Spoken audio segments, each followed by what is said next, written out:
Armstrong Flight Research Center's origins date back to 1946, when 13 National Advisory Committee for Aeronautics Engineers and Support Staff arrived in California's Mojave Desert on a quest for supersonic flight with the X-1, the first aircraft to be designated an X, or experimental vehicle, by the U.S. Air Force.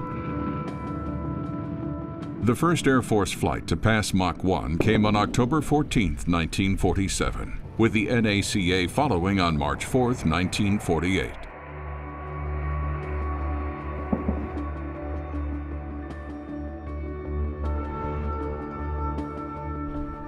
Other X-planes followed the X-1, designed to find data related to speed, temperature, structure, control, or human physiology. By the early 2000s, NASA Armstrong was testing the first integrated hypersonic scramjet, the X-43. The air-breathing engines reached Mach 7 and Mach 10.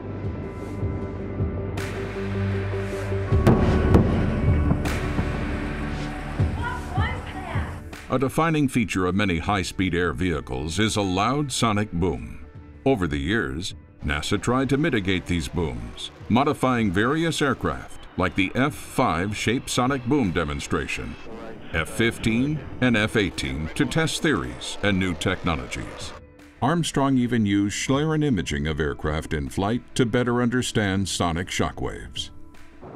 And finally, 7 decades after helping to create the first sonic boom, NASA is designing a new X-plane to demonstrate quiet boom capabilities, which could make non-disruptive supersonic flight over land possible.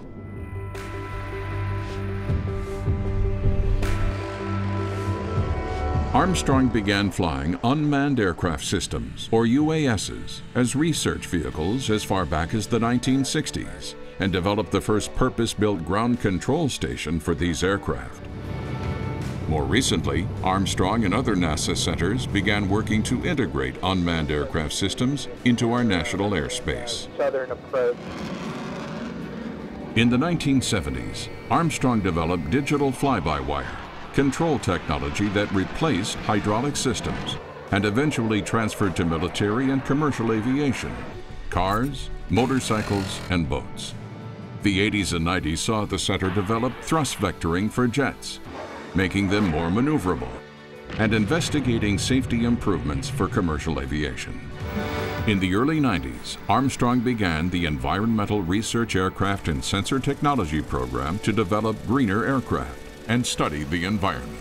The solar-powered Helios reached an altitude of 96,863 feet during the program, and prototypes of the Predator B eventually led to one of NASA's current science platforms, ICANA.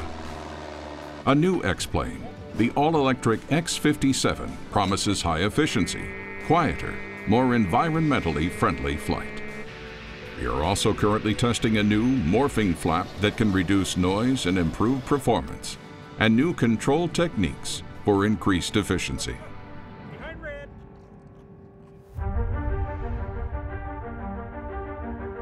While the center's initial focus was aeronautics, within 10 years it added space as a research objective.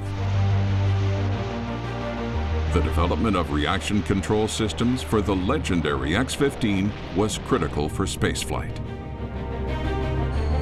Later space work included the Lunar Landing Research Vehicle to train Apollo astronauts to land on the Moon, and lifting bodies designed to return from space and fly to a landing instead of descending under a parachute.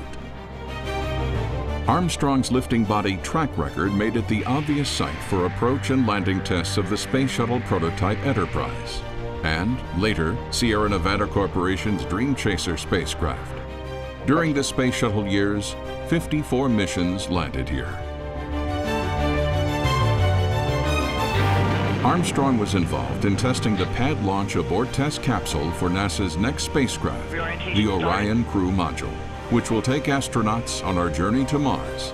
The capsule's instrumentation and wiring took place at the center, as did its weight and balance, center of gravity, and combined systems testing. Software for the Space Launch System, the rocket that will fly Orion into space, was tested on board Armstrong's F-18, which flew to simulate a rocket flight path.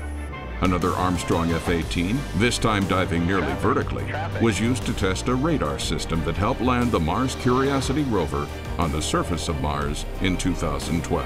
How's the tow line look? Come on back, Jack. I'm having a hard time seeing it. Always pursuing breakthroughs in atmospheric flight and operations, our center has investigated new air launch techniques that could yield dramatic cost savings for access to space and equal gains in efficiency. In addition, Armstrong's Flight Loads Laboratory performed mechanical load testing on a hypersonic inflatable aerodynamic decelerator, or HIAD, that could slow spacecraft for entry into a planet's atmosphere. In order to spur space technology development in the private sector, the center runs the Space Technology Mission Directorate's Flight Opportunities Program, funding tests in space-like environments of new technologies intended for commercial suborbital spacecraft. Among other things, the program has matured a 3D printer that can print parts and tools on the International Space Station.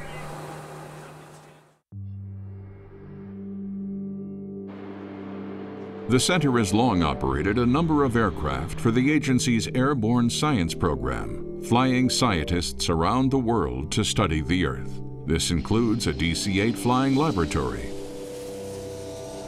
a C-20, 2 ER-2 high-altitude aircraft,